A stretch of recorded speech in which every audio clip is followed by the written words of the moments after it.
कोयटा में कोयले की कान बैठने के वाक़े के 45 घंटे के बाद रेस्क्यू ऑपरेशन मुकम्मल कर लिया गया है। दीगर 2 लाशें भी बरामद कर ली गई हैं। 2 रोज़ के दौरान मजमूई तौर पर 34 अफराद की लाशें निकाल ली गई हैं। मज़ीद इस बारे में तफसीलात हासिल करेंगे डॉन न्यूज़ के रिपोर्टर अब्दुल्ला ज़ाहरी से।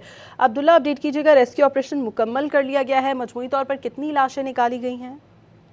जी बिल्कुल, 45 घंटे तक ये रेस्क्यू ऑपरेशन जारी रहा। सर्च एंड रेस्क्यू ऑपरेशन में इब्तिदाई मरहले में 32 कारकुनों की लाशें निकाली गई। ताम 2 कारकुन जो 1600 फीट की गहराई में फंसे हुए थे और मलबा इतना ही ज्यादा होने की वजह से रेस्क्यू टीमों को बहुत ज्यादा ही टाइम लगा। गुज़िश्ता शब रात गए ही 2 लाशों को, जो दीगर 2 लाशें फंसी तो उनको भी निकाल लिया गया। इस ऑपरेशन में मजमूई तौर पर 34 कारकुनों की लाशें निकाली गई, जिनमें से जो 31 का ताल्लुक शांगला से, जबकि 3 का ताल्लुक सवात से बताया जा रहा है, जिनकी लाशें इससे कबल अस्पताल की गई थी। ताम इन 2 लाशों को अब से कुछ देर बाद कोयटा से इनके आबाई इलाकों को रवाना किया जाएगा।